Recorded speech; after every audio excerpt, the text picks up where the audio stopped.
Cześć! W dzisiejszym odcinku poruszymy ważny temat dotyczący Twojego czworonoga.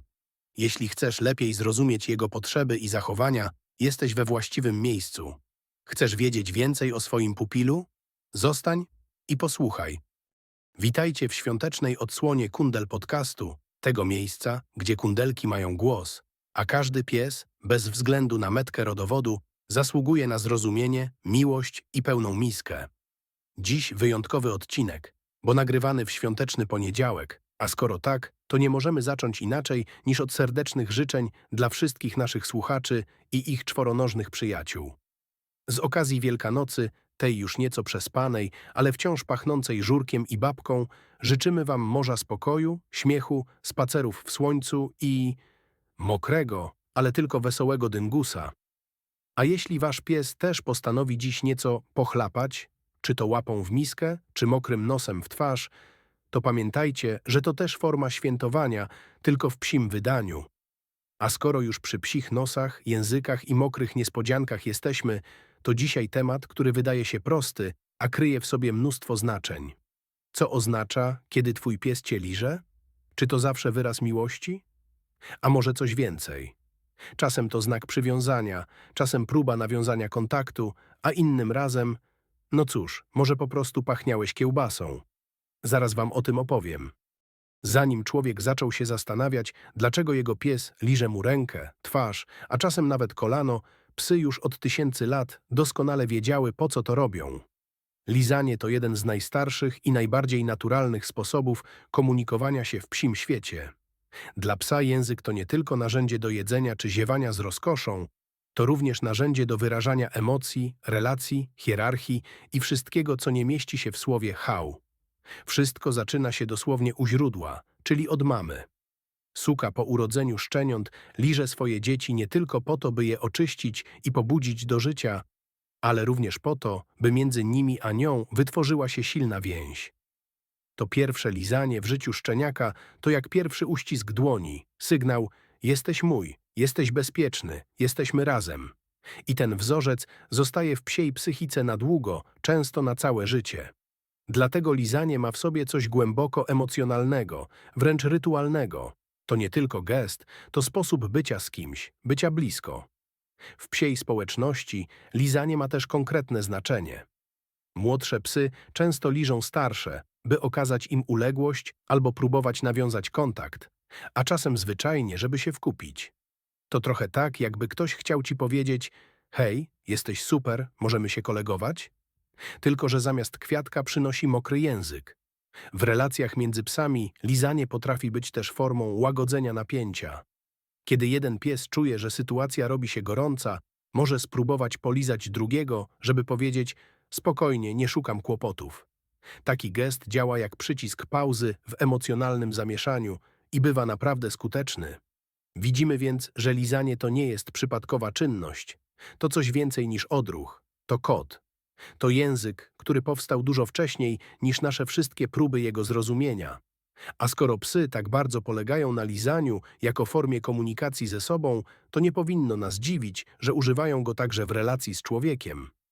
A co się dzieje, gdy pies postanawia skupić swoją językową ekspresję na nas, ludziach?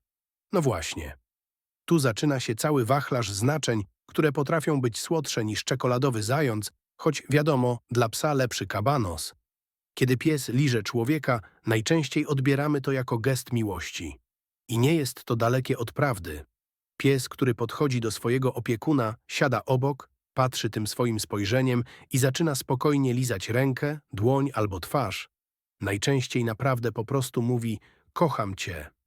Albo jeszcze lepiej: jesteś mój i chcę, żebyś pachniał jak ja. Bo lizanie ma też w sobie coś z oznaczania. Bardzo subtelnego, ale jednak. To tak, jakby pies mówił: oto moja ulubiona istota, zamierzam ją trochę poperfumować sobą. Ale lizanie to nie zawsze tylko wyznanie miłości. Czasem pies po prostu domaga się uwagi. Bo jak tu inaczej zainteresować człowieka, który od pół godziny gapi się w ekran i nie reaguje na merdanie ogonem, stukanie pazurkami o podłogę, ani przeciągające się ziewnięcia? Wtedy wchodzi język, cały na mokro. lekkie liźnięcie w łokieć, potem może jeszcze w rękę, a jeśli to nie działa, to może prosto w nos. I nagle jest reakcja. Sukces. Pies osiąga swój cel i to bez szczekania. Są też sytuacje bardziej prozaiczne. Po prostu pachniesz interesująco. A może smakujesz jak coś, co pies zna i lubi. Sól ze skóry, krem do rąk, resztki po chipsach. Czasem pies nie ma żadnej głębszej intencji. Po prostu pyszna ręka to pyszna ręka i nie ma co doszukiwać się filozofii. Nie zapominajmy też, że lizanie bywa rytuałem. Pies, który od szczeniaka był głaskany, przytulany i nauczony, że lizanie to coś mile widzianego, może traktować je jak swój sposób na rozpoczęcie albo zakończenie interakcji. Coś w stylu „dzień dobry, jestem gotów na przytulanie” albo „do zobaczenia, jeszcze cię poliznę na drogę”. I choć dla niektórych ludzi to może być dziwne albo nieco zbyt mokre powitanie, dla psa to coś absolutnie naturalnego. No i jeszcze jedno. Pies czasem liże po prostu dlatego, że tak mu się ułożyło. Bo jest blisko, bo cię kocha, bo mu się nudzi, bo jesteś jego człowiekiem. A czasem, no cóż, bo wie, że nie zdążysz uciec. A teraz, kochani, wchodzimy w temat ciut poważniejszy, bez dramatu, ale z czułością i świadomością. Lizanie może być przecież czymś więcej niż tylko czułym gestem. Czasem pies liże nie po to, by pokazać miłość, ale dlatego, że coś w środku nie gra. Zdarza się, że lizanie staje się dla psa zachowaniem zastępczym, takim psim kołem ratunkowym na emocjonalne przeciążenie. Może to być nuda, brak bodźców, samotność, a czasem coś dużo głębszego – niepokój, stres, frustracja. Pies nie umie sobie z tym poradzić w sposób, jaki byłby dla nas oczywisty, więc robi to, co może. A może właśnie to, co kiedyś pomogło, zaczyna lizać. Najpierw łapę, potem może bok, albo koc, a potem wszystko, co się znajdzie w zasięgu języka. Kiedy lizanie zaczyna wymykać się spod kontroli, pojawia się problem. Niektóre psy liżą się do krwi, do wyłysień, do ran. W takich przypadkach mówimy już o kompulsywnym lizaniu, takim, które przypomina ludzkie obgryzanie paznokci do bólu albo wyrywanie sobie włosów ze stresu. To już nie jest zachowanie wynikające z nawyku czy potrzeby kontaktu. To krzyk.